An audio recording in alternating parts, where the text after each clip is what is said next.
Hi guys, thanks so much for joining. It's a pleasure to have you here. We'll mute the lines until the end of the presentation, and at that point we'll open the lines up for questions and answers. For the time being, we're going to take a look at a brief overview of developing joint agency collaborations.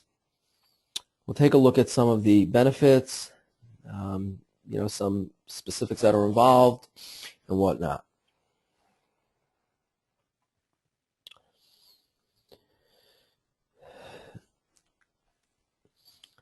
So probably the motto to keep in mind when exploring the development of collaborations, especially if we want to have successful nonprofit collaborations, is the motto is probably best phrased as all for one and one for all.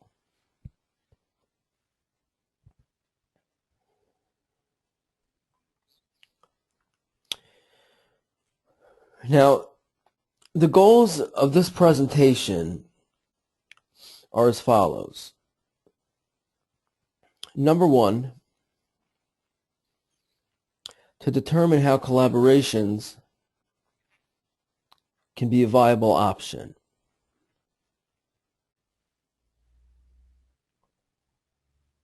Number two, consider potential partners. What do we need to look for? What would make a successful partner?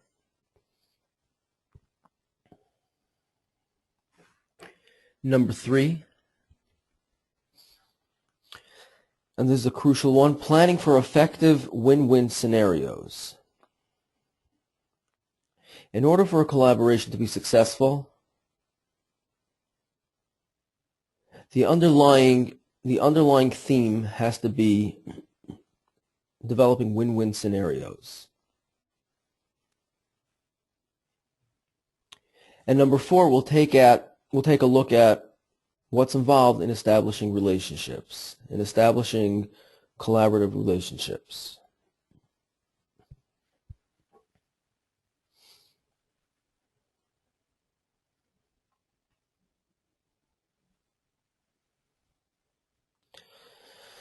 Now, why would we want to collaborate or cooperate with another agency? Why would we want to create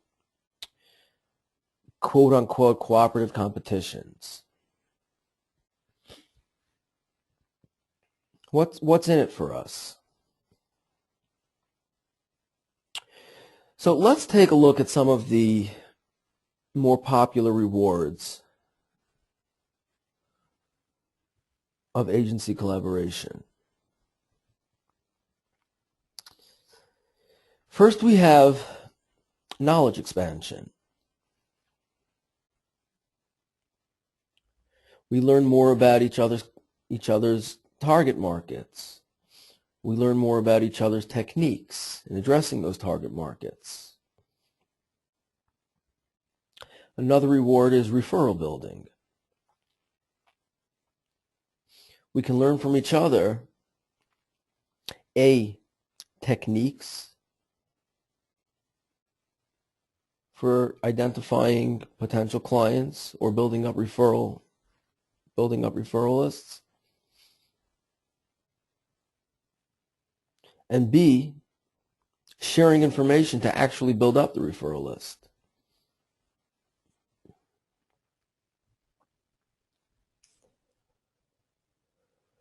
Another reward is program development.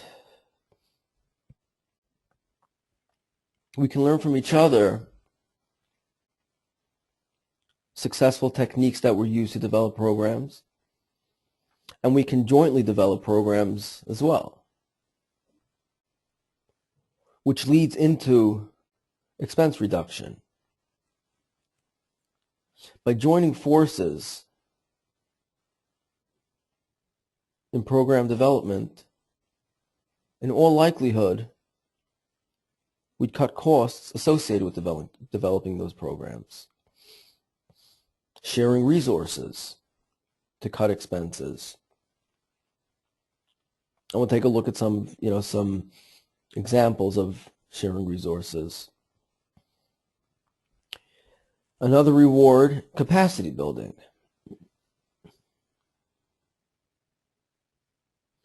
By joining forces with another agency,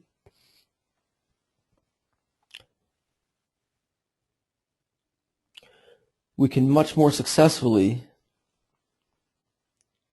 enhance our capacity.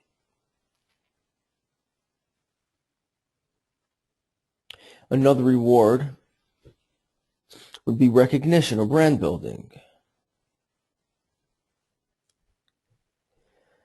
By joining forces with another agency,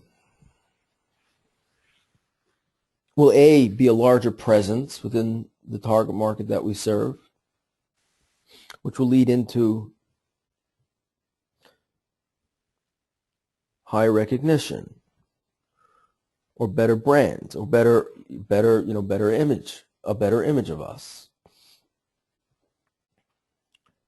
That leads into enhanced fundraising efforts, right? If we're more recognized, if we're a more reputable brand, we have a higher likelihood of attracting funds. Another component to enhance fundraising efforts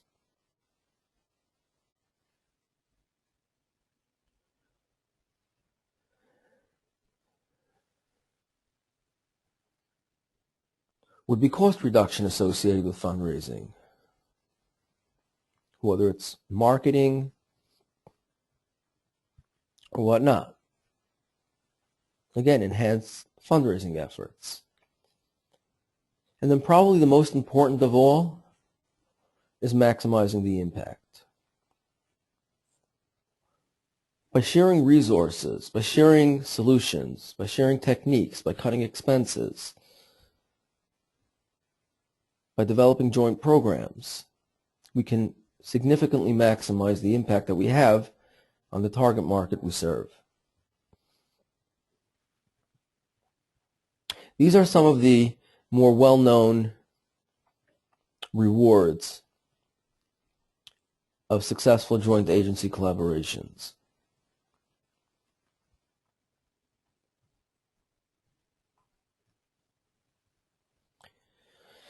But here's something that we need to think about. Collaboration typically is unnatural to our basic instinct for survival, which is what's in it for me.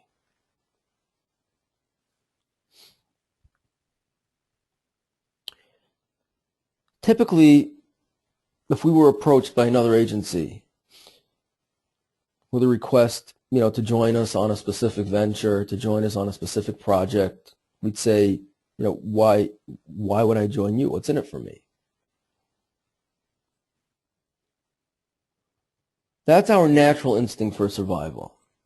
I need to survive. I need to know how I'll survive by doing this.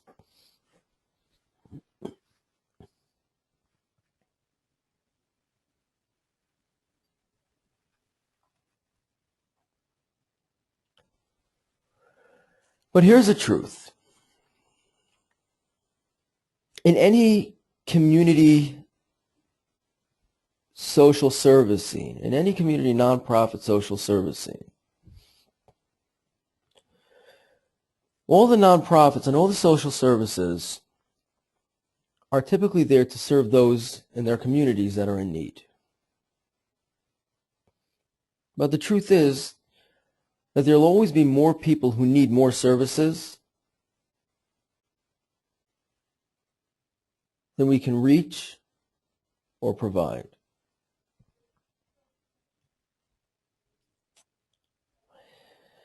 But the problem is that we're afraid of each other.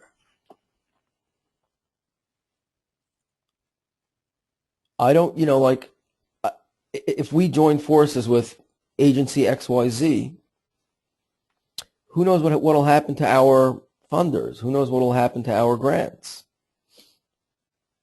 Perhaps they'll see the other agency, perhaps they'll see agency XYZ is more crucial in providing the solutions that they that they intend to achieve through their grant, through their funds. Which leads into the typical scarcity mentality that we all have. We all believe that funds are pretty scarce. We all believe that funds are very limited.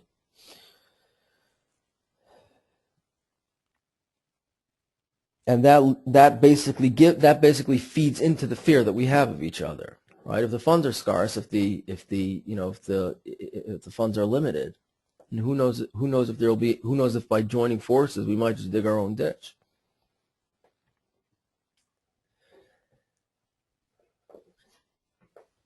And the bottom line is that we've all invested a lot of efforts into our organization, and we really would like to see those efforts pay off on their own.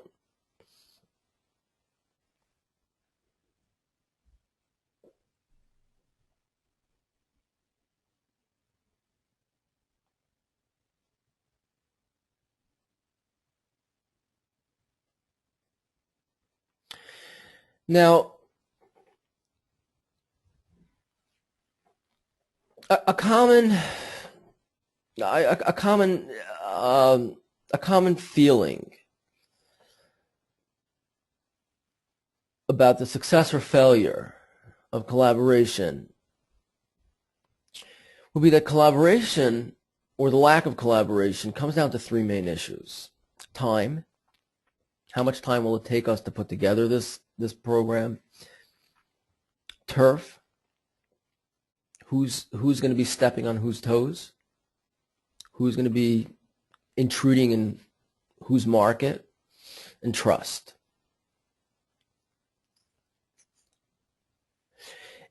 Trust, probably for an example, we can probably use a for-profit, in the for-profit world, an example. Let's say Microsoft and Apple, right? The secrecy involved in their program development is legendary. The secrecy involved in Apple's program development and the secrecy involved in Microsoft's program development is legendary. Okay, why? Because there's a lack of trust. And the same thing filters down to any company. The same thing filters down to any organization, whether for-profit or non-profit. There's a lack of trust. They'll come into our organization and see what we do, take it, and run. So these are the three main issues.